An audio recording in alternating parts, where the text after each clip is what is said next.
wave function and the properties of the wave function. Now, in classical mechanics, we say that we can find position and momentum, both position and momentum simultaneously. Momentum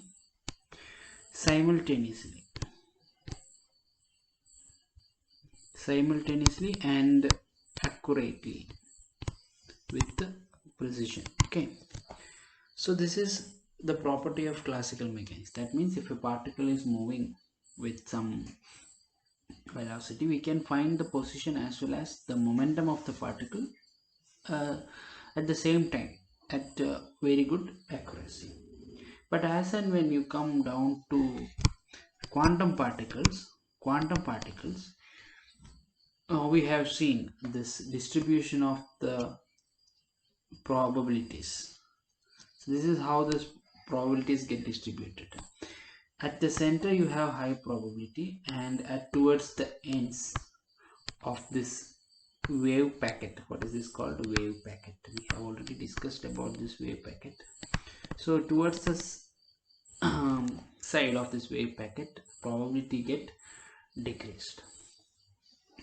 Now, so from this point to this point, anywhere we can find the particle. At anywhere we can find the particle. So there is a probability of finding the particle at all these points. So the position is uncertain.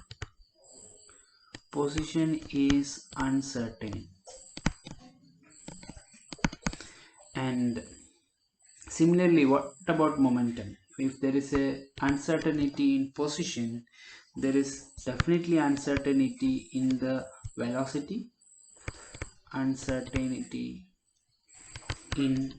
velocity, or momentum. So this is together, position and momentum uncertainty is together called uncertainty principle.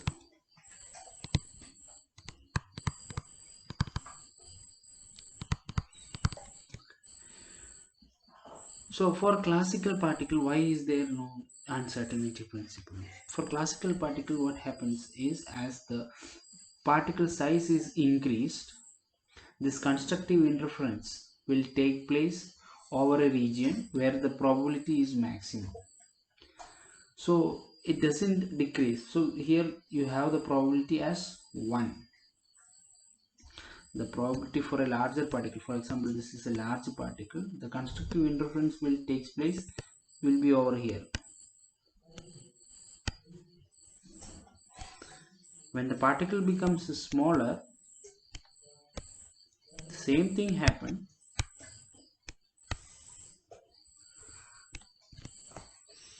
Since the particle is smaller, it is difficult to identify the position and momentum. Now this wave packet is formed by superposition of matter waves. And what is the velocity of the matter wave? Velocity of the matter wave is given by c square by v, which is obviously greater than c. So we have already discussed this doesn't have a physical significance due to the velocity being larger. Physical significance. Now the velocity at which this wave packet moves, this is a different velocity. Velocity at which this wave packet moves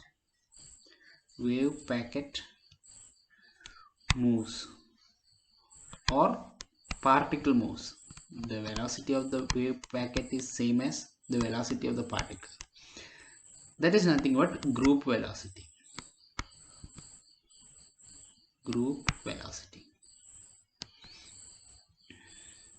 So when you consider a classical particle, this classical particle is always localized. Localized means its position is well known. Position is known. So that is why it is called localized particle. So this is how you come to a quantum mechanical idea from classical mechanics. So for classical mechanics, since the particle is larger, the superposition of waves occur along its size, means comparable to the size of the particle. Superposition occurs within the size of the particle. But as and when it decreases, size of the particle decreases, superposition of these waves occur along a or in a region, so that the probability is being distributed. Okay. Wave function. Now the question is, what is a wave function? So in simple words we can say this is a mathematical expression.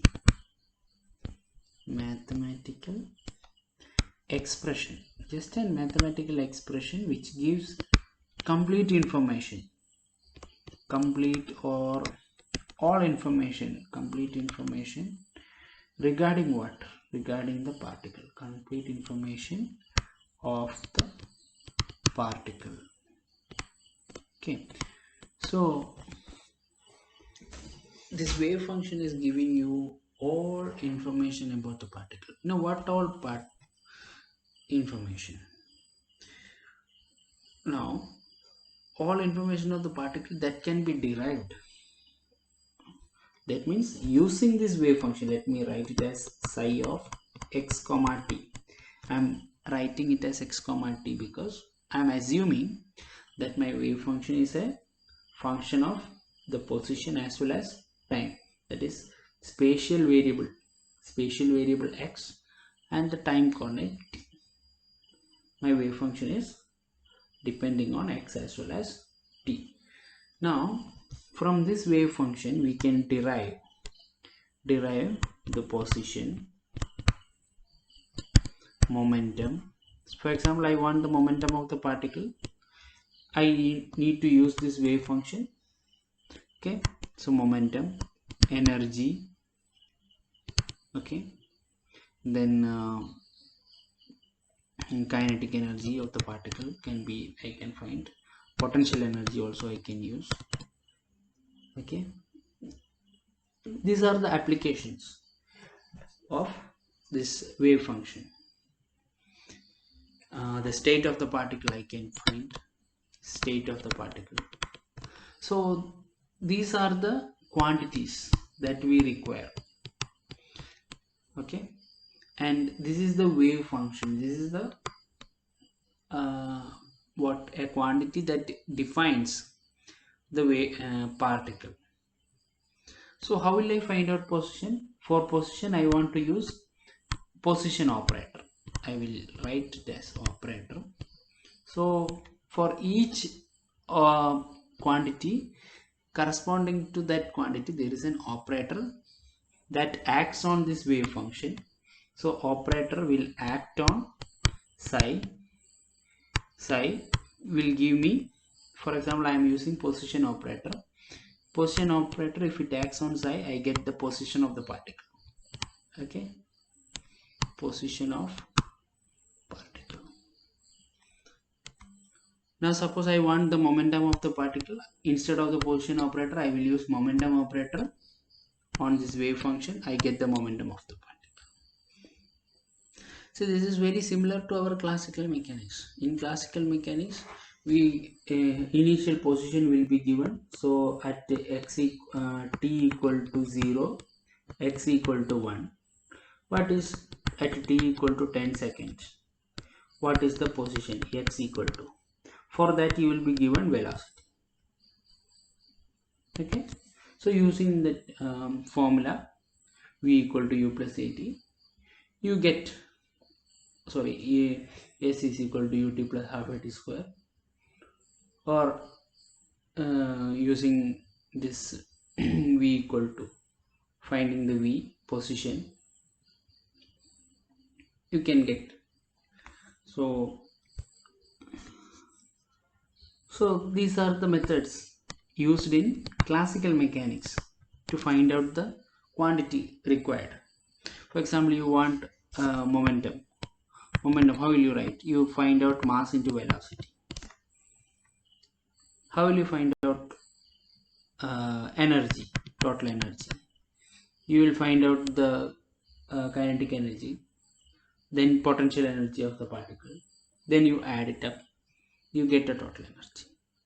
But here you have got the wave function and corresponding operator will be there for each quantity. You operate it on psi your wave function, you get the corresponding quantities. Okay, now this is why it is called, it gives the complete information about the particle. Now before going to any further details about wave function, let us understand what is a normalization. Now we have seen, for example, we have used a wavelet. Okay, so here you have different probabilities. Now I am supposing it is from 0 to a.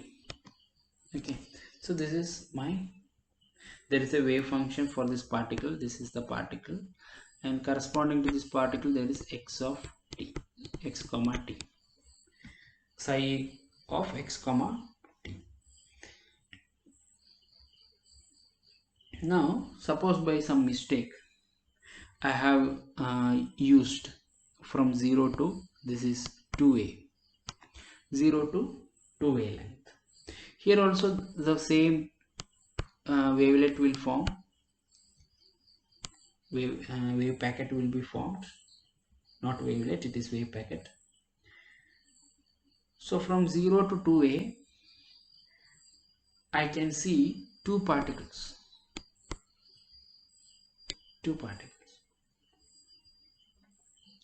That means the probability from 0 to 2a is equal to 2. That means probability of finding the particle from 0 to 2a equal to 2. So there is some mistake. It should not happen. From a within a given range or within a given area or within a given length of, if you are considering one dimension, within a given length or unit length, you should get a finite value or a value which is less than 1. That is called, that is the meaning of probability. The probability of a particle finding in a given area should not be greater than 1. So to bring it to that point, we will consider only those areas where the total probability equal to 1. So total probability, how will you find out the total probability? So we have a psi, then the probability is nothing but sine star psi. From where to where? Integral from 0 to n or 0 to a. Now this psi will be defined in a region. This is also important. It is defined in a region 0 to a. When you define a wave function, it is also important to define the domain. From where to where? From 0 to a. So if I am finding psi star psi is equal to, for example, n, this is not possible, right? It cannot be n, it should be 1. So what I will do is I will divide the psi by n or root n, so that what I get, integral 0 to a psi divided by root n star psi divided by root n. What I get is 1, because I divide both psi and psi star by root n, so that in the effectively I am getting 1 as the probability. So it is so psi is not your actual wave function. Your actual wave function is psi divided by root n, so that when you integrate over the length you get total probability as 1. Now what is psi star psi? Psi star psi is probability per unit length. Probability per unit length. So psi star psi dx should be there, integration. So psi star psi is probability per unit length if you are in one dimension. If you are in two dimension, it is probability per unit area, and if you are considering hydrogen atom or 3D, it is probability per unit volume.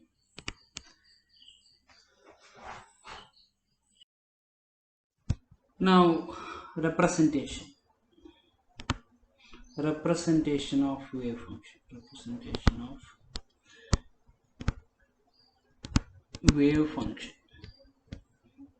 So how we have represented? So we have represented it by psi is equal to psi of x comma t. Now we have already seen how to represent probability. We call it as probability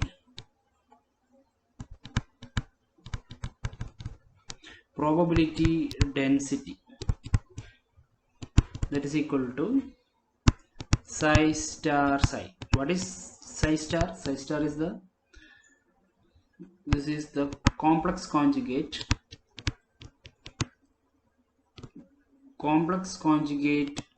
of psi. Okay. Now psi star psi, this particular quantity in one dimension, this is called probability per unit length. All right, that is why it is called probability density. In a length, what is the probability? And if it is in two dimensions, this is called probability per unit volume. For 2D it is unit volume.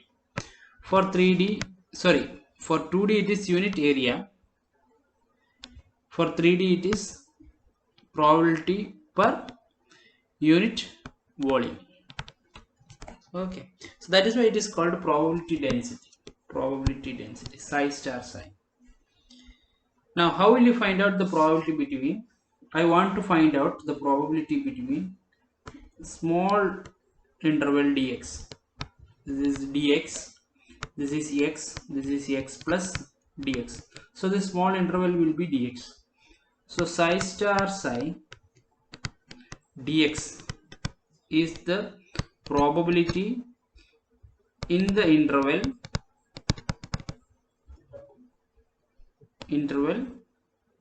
x to x plus dx, or in the length dx. So this is the probability part. Now how will you find out the total probability? So total probability. So total probability is from the, you have to take the integral from x1 to x2, from where to where you want to find out the probability, is equal to psi star psi dx. Now this is only if it is in one dimension.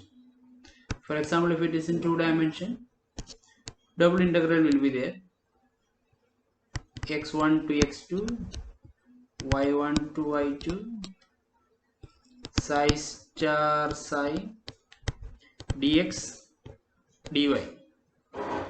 Similarly, if it is in three dimension, either you use triple integral or detour.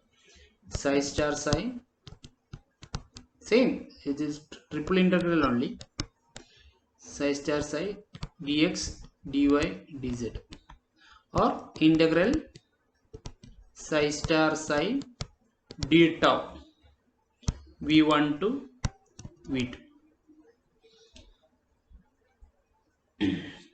So this is how you find out the total probability.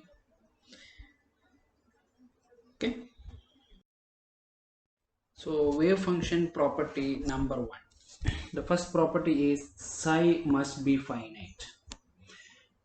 Psi must be finite. This is one of the first property that we must understand. Now what do you mean by psi is finite? As x tends to plus or minus infinity, psi should be tending to 0.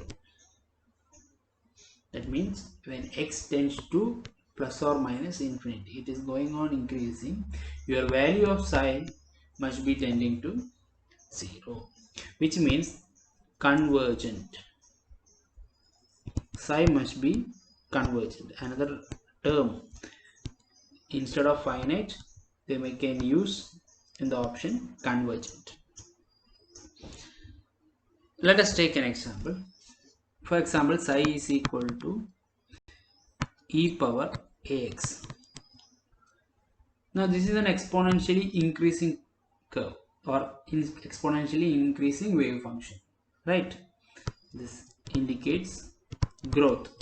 Now where does it indicate growth? For example, if x is equal to plus infinity, your psi value is infinite, right?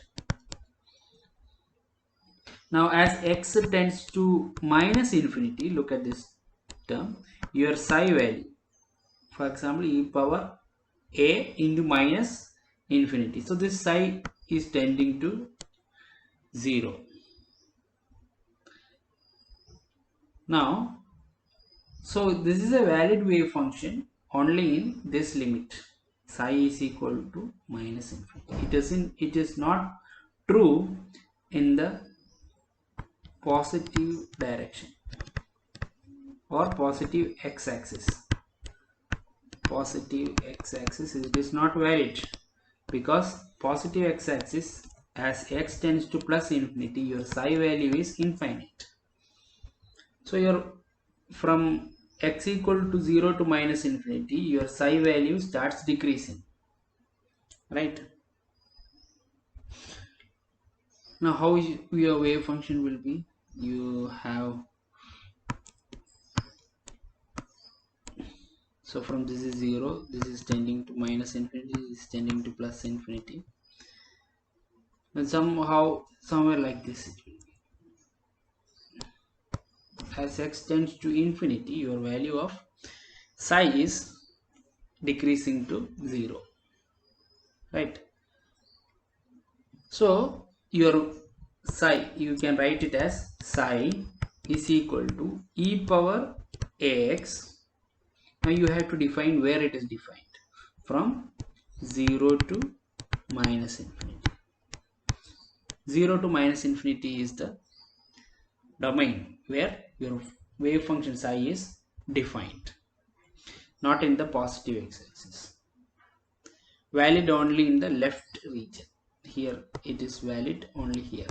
So your wave function is valid only in the negative x direction, not in the positive x direction.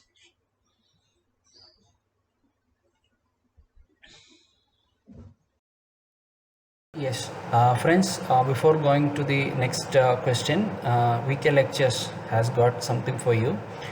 We are doing CSIR net classes for about 12 months, and we will have around 300 hours of class.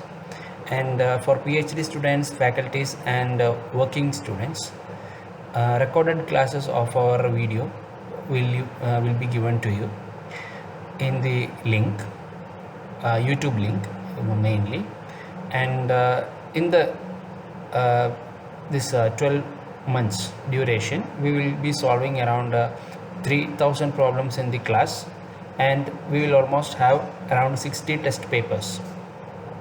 Weekly exams will be conducted through Google Form, and we will also have question solving sections after the exam. Class timings will be from 7 to 8:30 p.m. from Monday to Friday, and this will be conducted online through Google Meet. The class will have the course will have the fee structure of 20,000, and the first 5 admissions will be giving we'll be giving 40% discount. That means the first 5 admissions need to pay only 12,000, and the next 5 admissions will be given 25% discount, which is 15,000 rupees. Now, what extra materials VK Lectures is providing you is around 50 plus ebooks for reference, and if students require only some particular subjects like quantum mechanics, you will be given 40 to 50 lectures of quantum mechanics, and the regarding test papers and corresponding materials will be given. And for lecture series, uh, that means per subject you may have to pay 3,500. And yeah, so that's about our course. For details you can contact, either you can use our Gmail, or you can use our Telegram channel or WhatsApp channels for that. Thank you, and we will see the next question. Now, same way we can take another wave function psi is equal to e power minus ax. Now we have two options, at x tending to infinity as well as x tending to minus infinity. Now for x tending to infinity, your wave function will be tending to 0, and as x tends to minus infinity, your wave function psi is tending to infinity. Now which is valid? This one is valid. That is, when x tends to infinity, from 0 to infinity, this is valid. Now what is the wave function? How you use your wave function?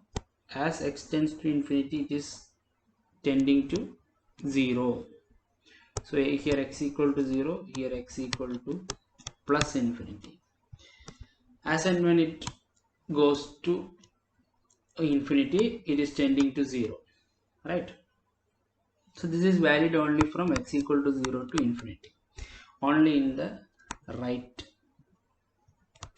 or positive x direction. So this is your wave function psi, this is x.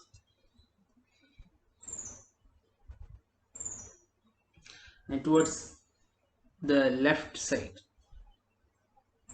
there is no wave function. Your wave function is not valid. So you can write psi is equal to e power minus ax in the interval 0 to infinity. This is a valid wave function. Correct? Now, sometimes the question will be there. The given wave function psi is equal to e to the power ax is from minus infinity to plus infinity is not a valid wave function.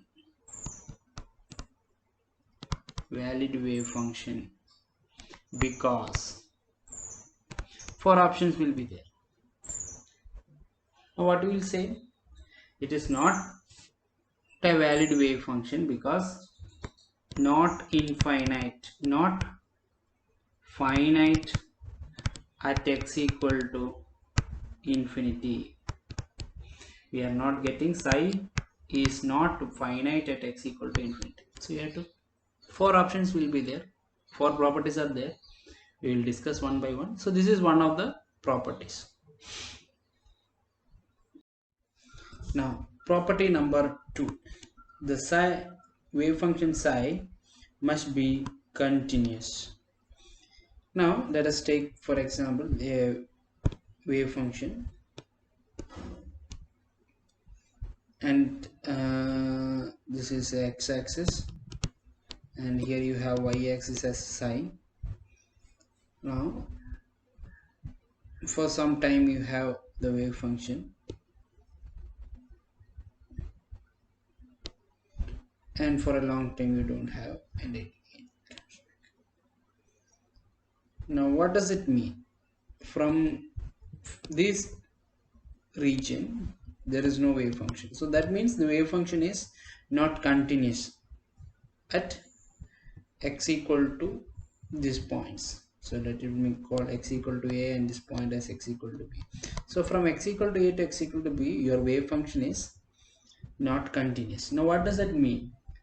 If the wave function is not continuous or wave function is not present, it implies no particle. No particle, absence of particle. So this should not be the case. If wave function is not continuous at some point, it implies that at that particular point your wave particle is absent. So here your particle is absent. This should not be the case. Particle cannot vanish. Okay. Now psi must be single valued also. It should be continuous and single valued. Now what is the importance of the single valued? For example, let us take another wave function psi. So here it's on x-axis and this is psi along y-axis. Now at some point, if this is a wave function, at for example let me take at x equal to, let this point be x equal to a. At this x equal to a, you have 3 points where the particle is present. Particle is present at x equal to a along at x equal to a, you have wave function psi. Let me write it as psi 1, psi 2 and psi 3. That means a particle is present with multiple probabilities. Here is also there is a chance, here also there is chance, and here also. So multiple probabilities.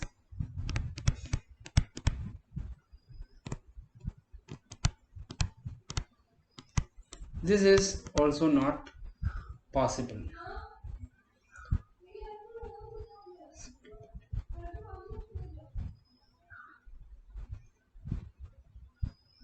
Now what does it mean? Multiple probabilities for a single particle. We have defined this wave function for single particle, and for single particle this multiple probabilities must not exist. That is also a is not a valid wave function. So for a valid wave function, psi must be continuous and it should be single value. Now the property number 3, dou psi by dou x must be continuous. Not only continuous, this also must be single valued. Now what do you mean by this dou by dou x of psi? This is nothing but slope of the wave function, slope of the wave function psi. Now this slope must be continuous and single valued. So how you will understand? See, from at this point your slope slowly decreases and what is at this point? Your slope is 0. So from point a, the slope is decreasing to 0. Again here a will come at some other point. Again the slope become parallel to x-axis, then again it is 0. So it is continuously moving. So your wave function dou psi by dou x is also continuous. Not wave function, the first derivative of the wave function is continuous, and it also must be single valued. Should not have two slope.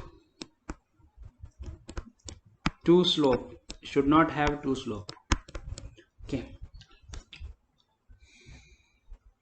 The last property number 4, psi must be square integral. Now what do you mean by this psi being square integral? So minus integral from minus infinity to plus infinity mod psi square dx should be a finite value. This should be a finite value.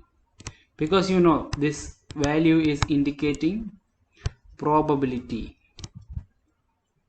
Probability must be finite. Or when you normalize, what you are actually doing, when you normalize, you are actually depending on this wave function or this probability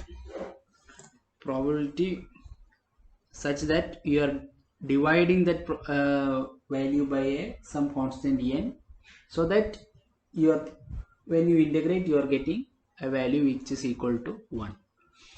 Okay, now let us take for example psi is equal to x. Let us see whether it is square integrable or not. So integral minus infinity to plus infinity psi square is nothing but x square dx. So this is an even number, even function. This is also even limit. So 2 times integral 0 to infinity x square dx. So that is equal to 2 times x cube by 3 from 0 to infinity. So this value is nothing but infinity. So the given wave function psi equal to x is not a valid wave function because it is not square integrable. Now similarly, let us take a wave function psi is equal to e power minus ax square. Now this is a wave function for a harmonic oscillator. Harmonic oscillator. Now, so integral minus infinity to plus infinity e power minus 2ax square, square of this wave function into dx. Now this square is nothing but under root pi divided by coefficient of this x square, that is 2a. Please remember this integral minus infinity to plus infinity e power minus ax square is under root pi divided by the coefficient of x square. Whatever the coefficient of x square, it should come in the denominator. So this value is under root pi by 2a is less than infinity. So this is a valid wave function. This is a valid wave function. Valid wave function because it is a square integral. Other properties also must satisfy, but here with respect to property number 4, this is a valid wave function.